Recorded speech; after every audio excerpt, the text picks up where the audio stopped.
God cannot be everywhere, and so He created mothers. This is one of the umpteen number of quotes that idealizes motherhood. Yes, today we are going to look at a piece of writing that discusses, that converses to us about motherhood. Learning to be a Mother by Shashi Deshpande. The title may mislead us to think that this is a piece of writing that instructs us how to be a mother. No, it is not. But contrary to that, it is a piece of writing by Deshpande that rationalizes motherhood. A closer look at the title, Learning to be a Mother, might puzzle us because we never associate learning with motherhood. We always assume that motherhood happens automatically or naturally. But Deshpande challenges this view by saying that motherhood has to be learned. One gradually learns how to be a mother. It challenges some of the deep-rooted patriarchal notion that we have in our minds about motherhood. This autobiographical piece of writing by Deshpande begins by sharing with us some of the nuggets of wisdom that she learned from her mother and from society about motherhood. And later she juxtaposes these myths that she learned with reality that she understood as she grew up and as she became a mother herself. I'm very sure the ideas that Deshpande picked about motherhood from her mother and from society is shared by many of us. Though we are quite unaware of it, we nurture these myths in our mind. So let us start with an exercise. Just ponder about the ideas that are coming to your mind if you are given a task to describe motherhood. I'm very sure these could be the words that come to your mind first. You imagine, you and me, we all imagine mothers to be loving. When I say imagine, yes, mothers definitely are loving, or any human being has the capacity to love each other. But we expect mothers to be loving all the time. That is the problem. Despite what we do and how we act, we expect that the mother figure is always loving, always ready to forgive the mistakes that we make and keep the smile on her face, that she will sacrifice everything for her children.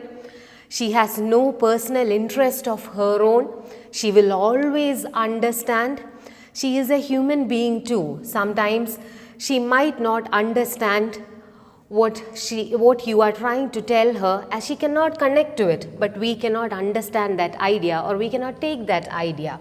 We expect mothers to be understanding. We always expect mothers to be sympathetic. Whether they really feel sympathetic or not, we expect them to be. And we are given this idea that childbirth is a very joyous process and it is the culmination of womanhood. And we have this idea in our mind that nobility or goodness follow naturally. That is, the moment of childbirth is a turn in the life of a woman. That is, she will automatically change to a new person from the moment of childbirth.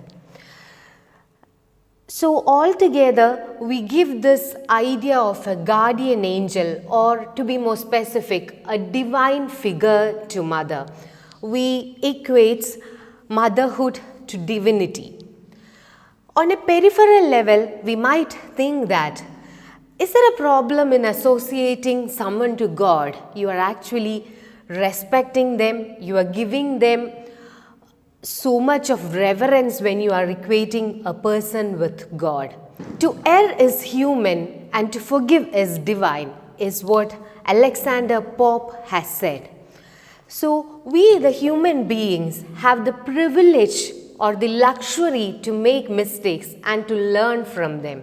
So, when we associate someone, any human being, to a divine figure, we are taking that privilege of them. I would like you to imagine about the figure of God in your mind. Can you imagine a God who makes mistakes, who cannot forgive to you? No, we cannot. For many of us, God is perfection personified. So we expect God to be perfect. We expect God to be the epitome of love, the epitome of care, forgiveness, and everything. So when we equate mother to God, we are asking a mother figure, asking a woman to be that divine figure, and that is quite problematic. And then Deshpande juxtaposes these myths that she learned with the realities that she saw in her life as she grew up as a girl and as she became a mother herself. She learned that mothers could be tired of their children, that they asked them, "What do you want now, and why don't you go out for some time?"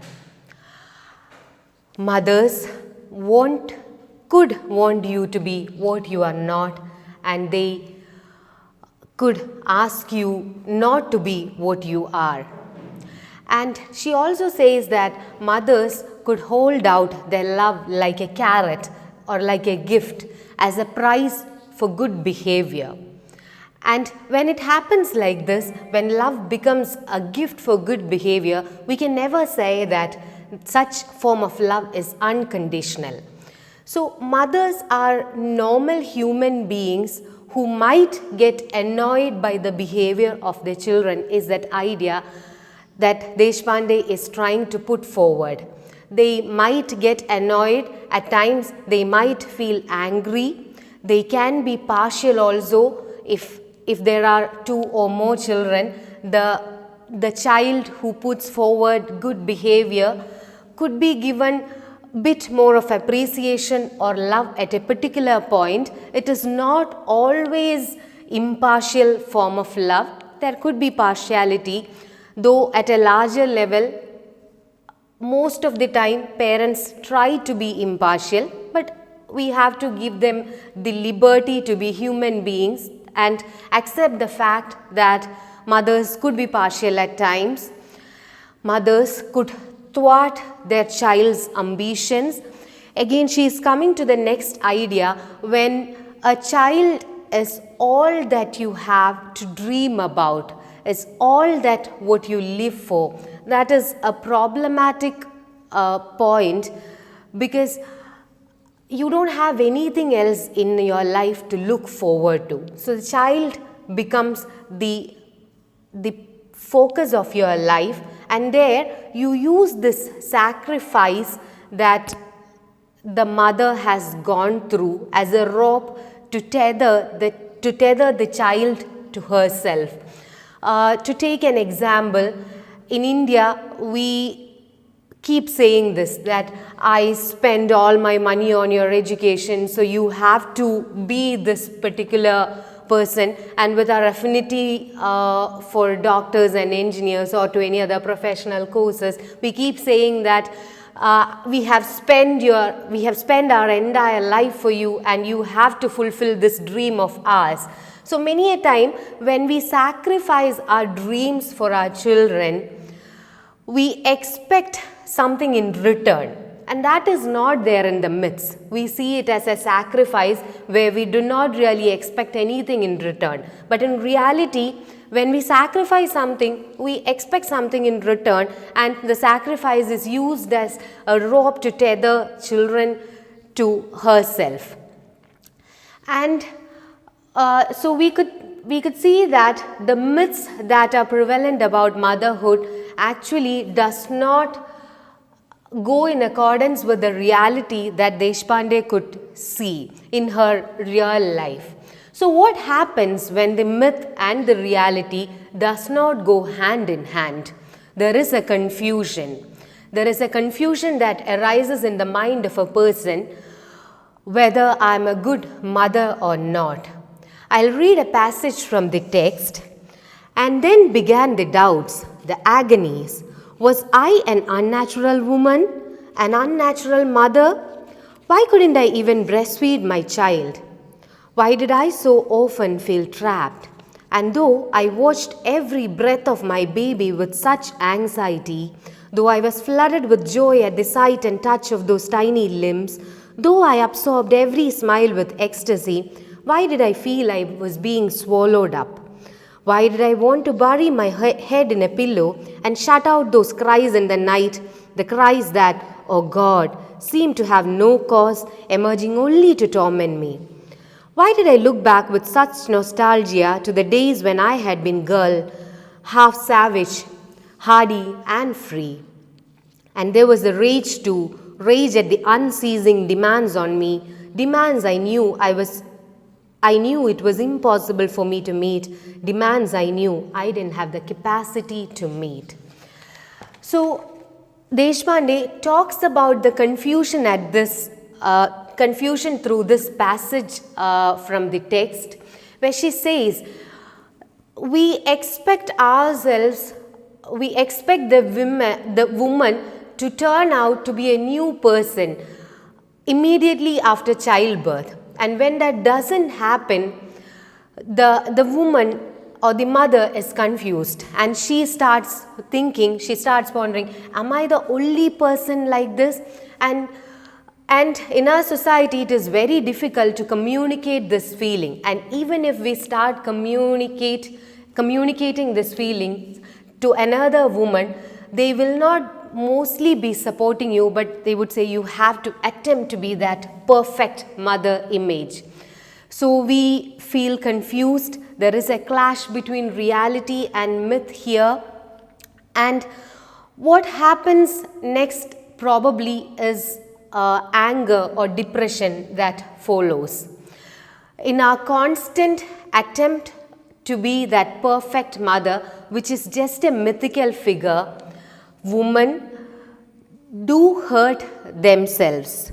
So, this is the first part of her autobiographical piece of writing, Learning to be a Mother, where she is juxtaposing the myths and the realities and coming to this conclusion that the myths about motherhood need to be understood and we have to embrace reality. And she understood it only at a later point in her life where her children when her children were grown up and she could unravel the tangled thoughts in her mind. So she says that Deshpande's mother lost her mother when she was an infant. And so she nurtured this idea of a fantasy mother in her who who's a perfect mother, an idealized mother. And it is this fantasy figure that she attempted to become, and it was passed to Shashi Deshpande.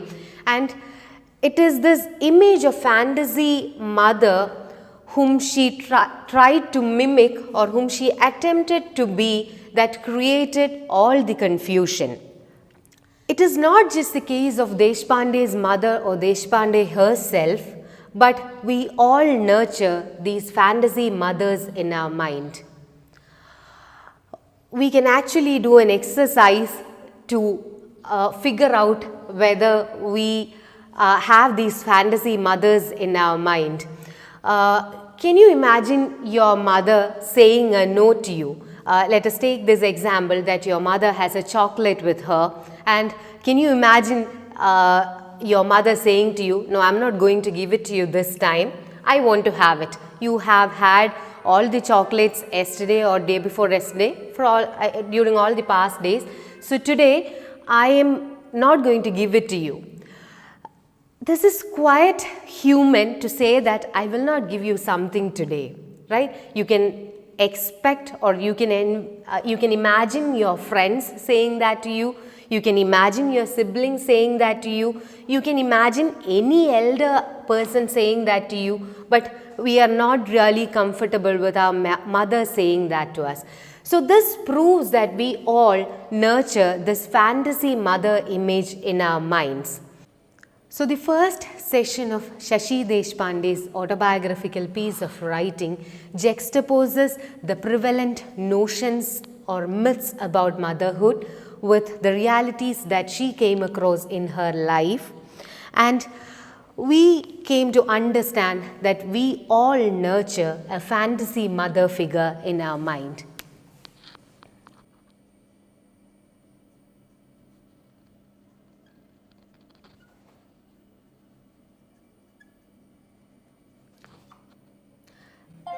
The second session of this essay talks about or begins with the portrayal of this mother figure in literature and in movies.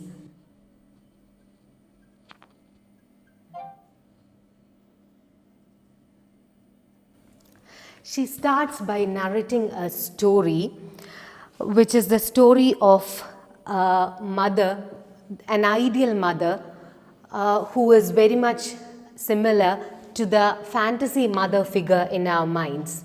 And the story goes like this.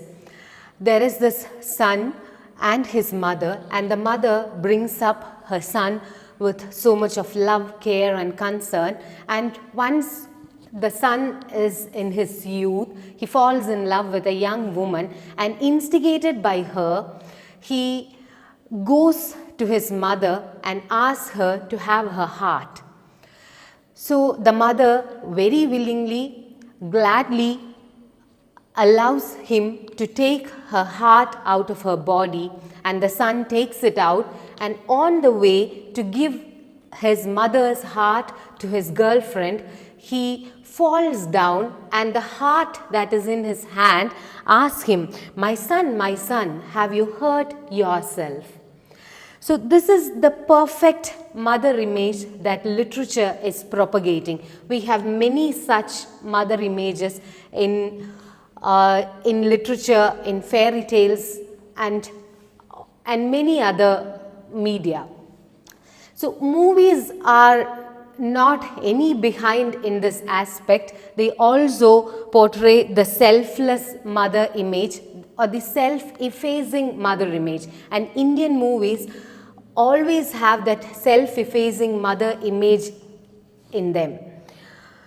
All attributes are squeezed out of a woman and nothing remains, not even humanhood, but just womanhood. All her dreams, her desires, her wishes are all connected to her children in the movies, and as far as the question of a woman's sexuality is concerned, that will be considered blasphemy. And then Shashi Deshpande says that she has laughed at this white-clad, unreal figure. She has mocked at this perfect mother figure. She has rejected her. But she is also worried that somehow this cliched, stereotyped image has wriggled its way into her subconscious. That is the case with most of us. We all seem to be very progressive in our outward approach, but somewhere deep inside in our subconscious, this ideal mother figure is present. And that is where we cannot really accept our mother as an individual. We see our mother only as a mother, but we tend to forget that she has so many other roles to play in her life. It could be as a daughter, it could be as a sister, it could be as a wife, in her professional space, umpteen number of roles that she plays, but we always tend to give prominence to the mother role in her life. We can never find a mother figure who relishes her food, who is selfish. Definitely the mother who belongs to the category of good mothers. We can never find such a good mother relishing her food, giving priority to her job, giving priority to her wishes and her dreams in literature and movies. And Shashi Deshpande says that she just has questions here and she does not really have answers to all the concerns that she is raising here. And as a creative person, she creates characters contrary to this ideal image in her writing. She has written a short story which is titled Death of a Child, where there is a woman who decides to abort an unwanted fetus. Definitely that is not something a patriarchal society expects a good woman to do, because motherhood is the culmination of womanhood and you can never think of killing your own child. And then she talks about her novel, The Dark Holds No Terrors, where at the core of the novel is the conflict between a mother and a daughter. So she is not producing the cliched images of a mother through the literature that she produces. And she mentions about an interview where a journalist asks her about her mother's being so unloving and away from the normal mother images. And Deshpande answers the journalist by saying this: do you miss the stereotyped images of loving mothers, the soft, pliable, cuddling types? And then she also says that whether her mother figure in the novel should be categorized as unloving, because she feels that there will be conflict only if there is the feeling of love. She comes to this argument that motherhood is neither holy nor sacred.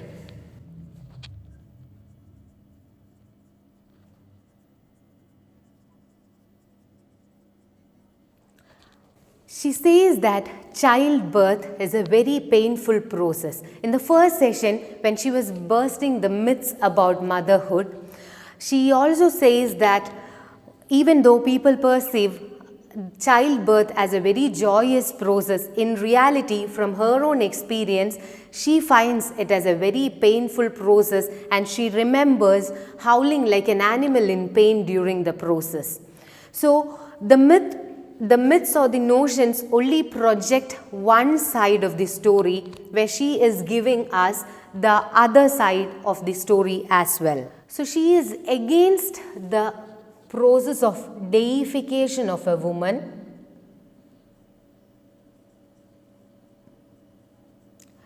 Deification again is considering someone equal to God, to making mothers divine figures. So she is against this deification of woman and she says that motherhood is not holy or sacred, but it is a natural process.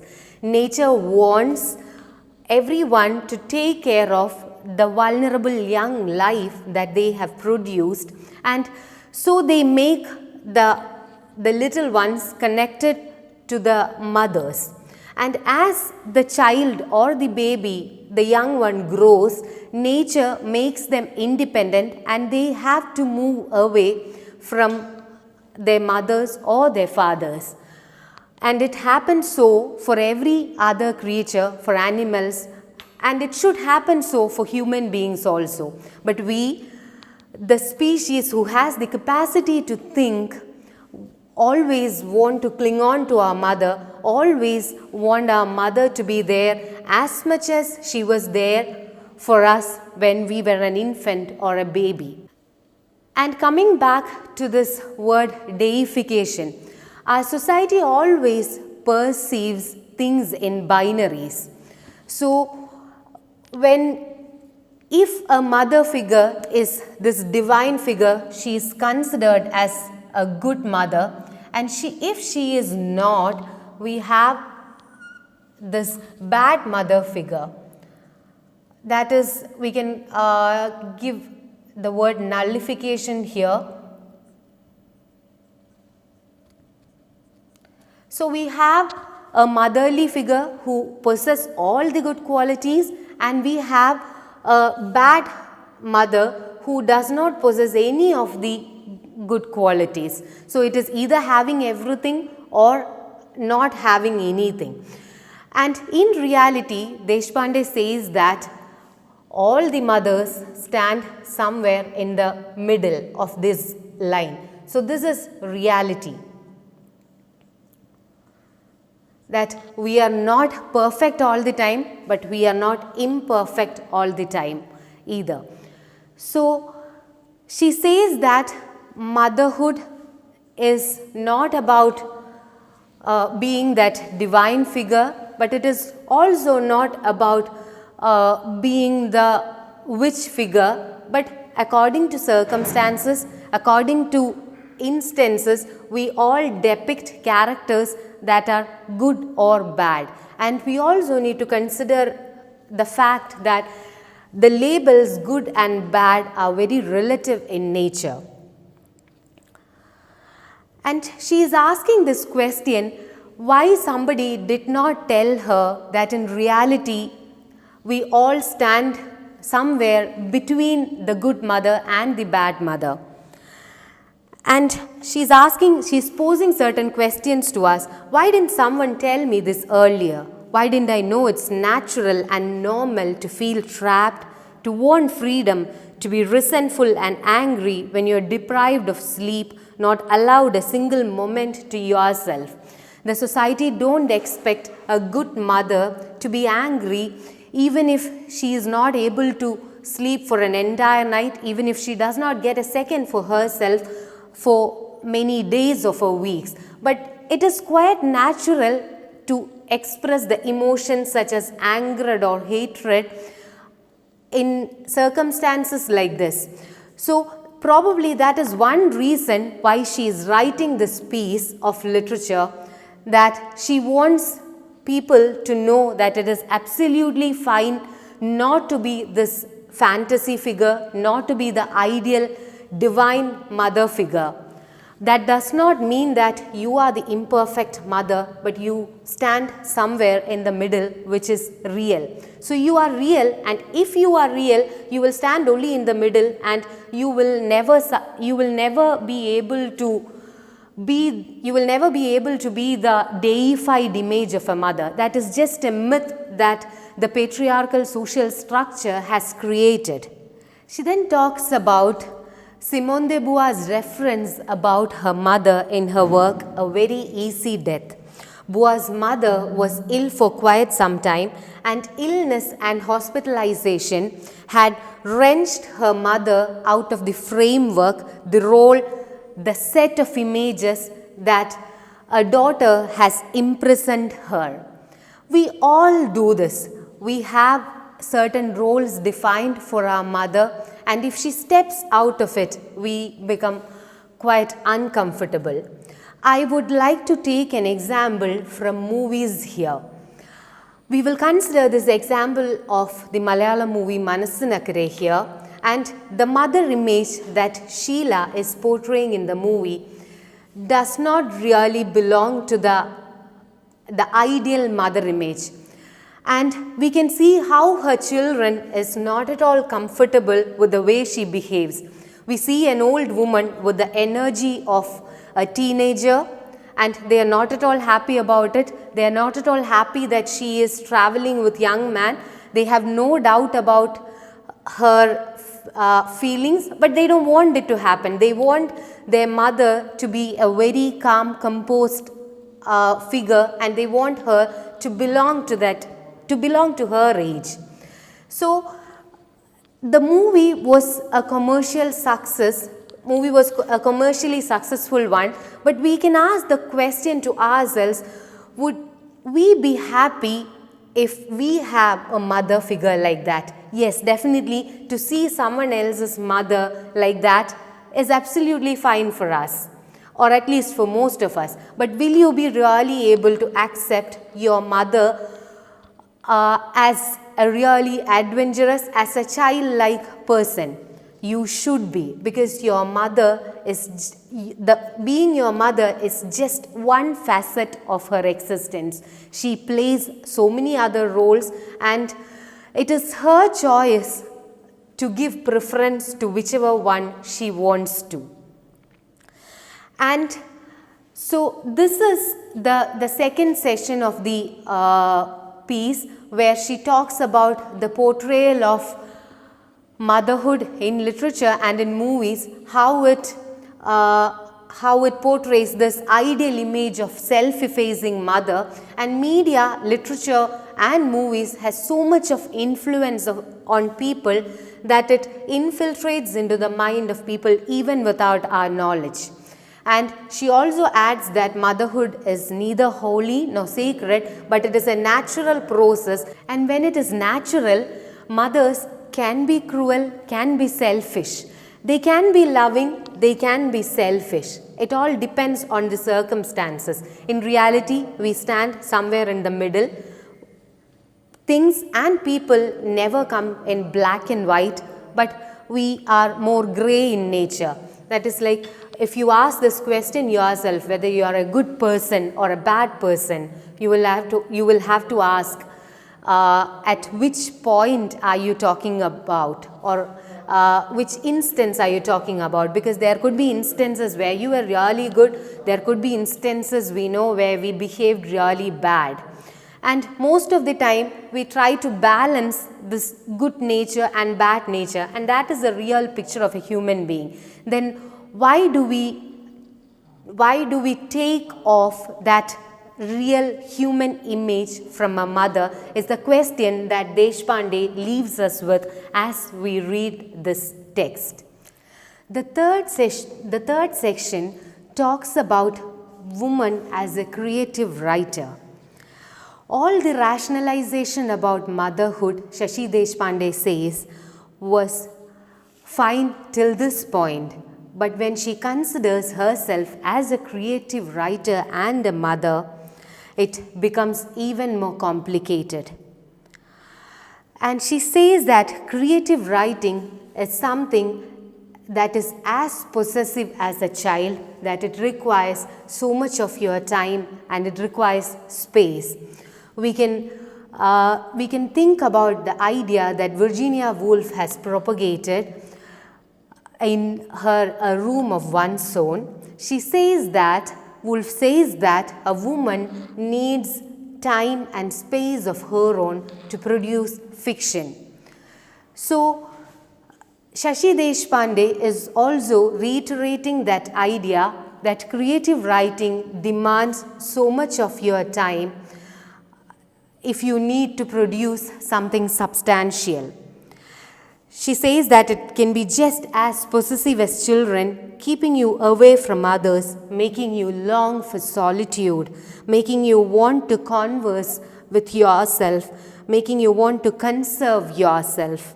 So this is a struggle for every woman, and in the case of a mother, it becomes worse, because a time for oneself and space is very rare for women, especially in the Indian scenario.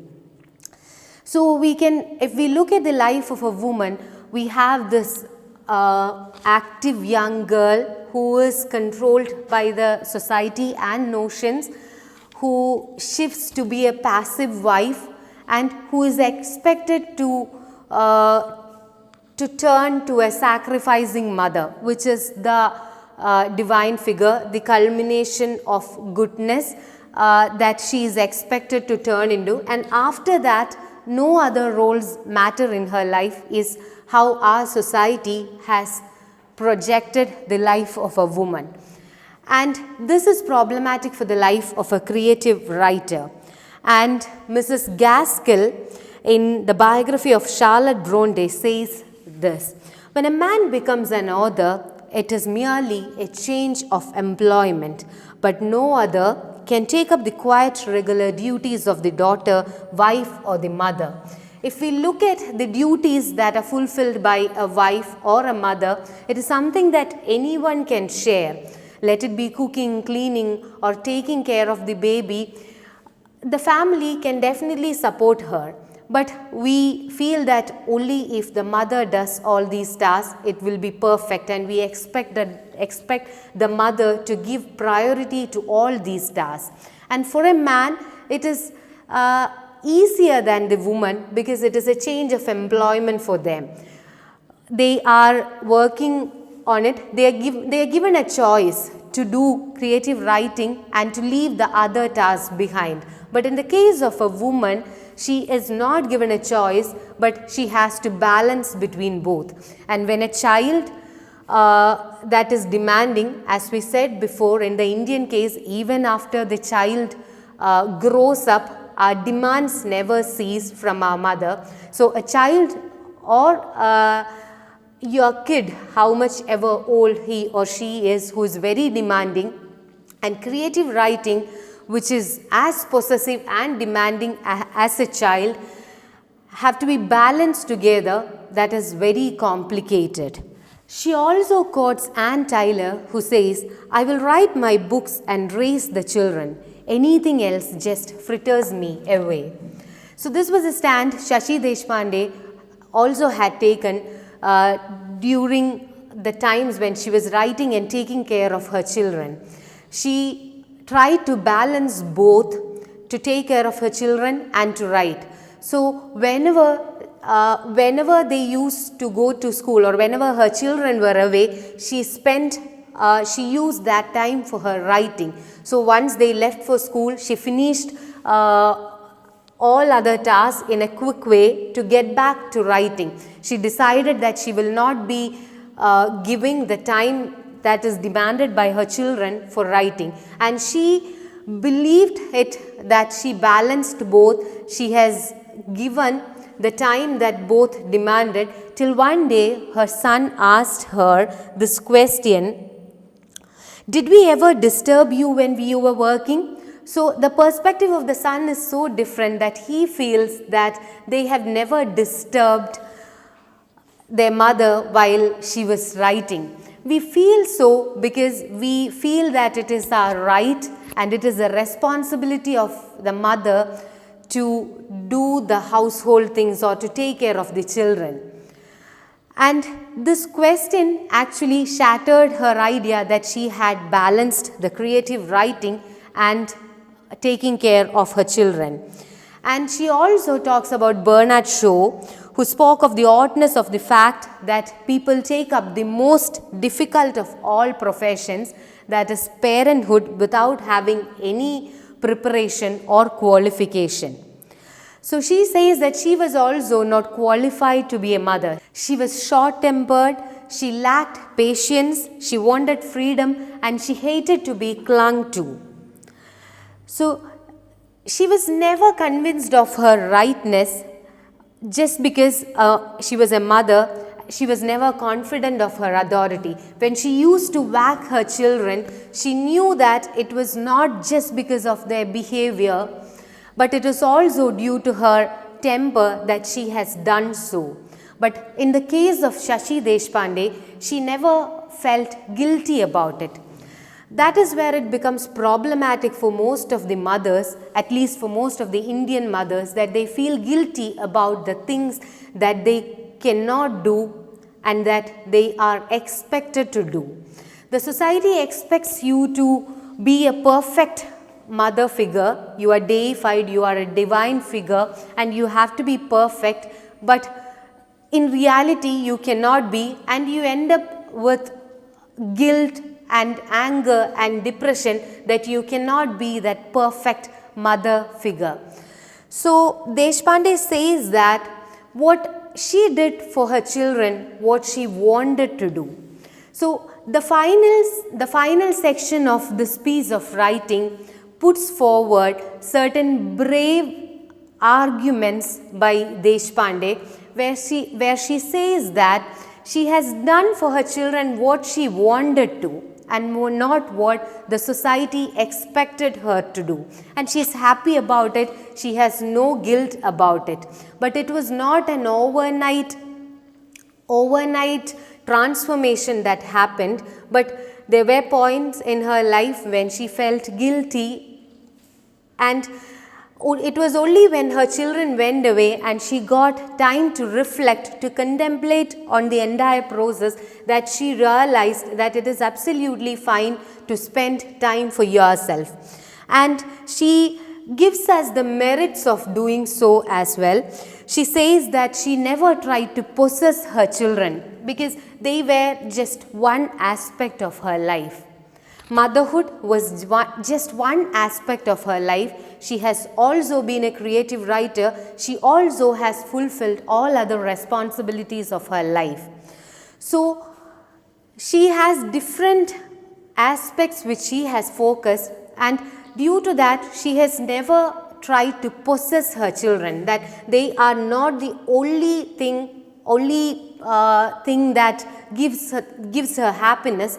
And so she was able to, or she was giving them the freedom to let go. When you actually have your children as the only point in your life that gives you happiness, you will never be able to let them go.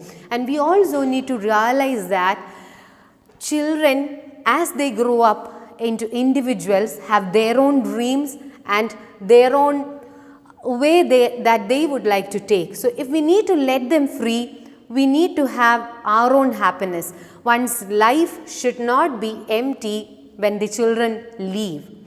You should have other things to keep yourself occupied, to keep yourself happy. Often when she asked this question to herself, whether she had been a good mother, she tells herself, is motherhood the only facet of humanness? So she says that there is no one woman possible. That is, no one can live life with playing just one role. So motherhood is just one of the aspects of human life. She says that I am a human being first and then a mother. So through this piece of her writing, she says that women should be ambitious and active instead of sacrificing their lives for their children. And we also need to keep in mind that more than what we preach, it is what we practice that influence people. So a successful, active mother can show a role model to the kids that she is bringing up. So this piece of writing basically shatters the myths about motherhood. It talks to us about, or it shows us the picture, the portrayal of mother figures in literature and movies. It tells us that motherhood is not sacred, but it is natural. So it makes motherhood a natural process, a more human one, which will help one to be relieved of guilt if we make mistakes. And she also looks at this aspect of a woman as a creative writer and ends this piece of writing by saying that to be a mother does not rule out everything else in life. And Deshpande says that she would like to believe that this attitude will help to make life better.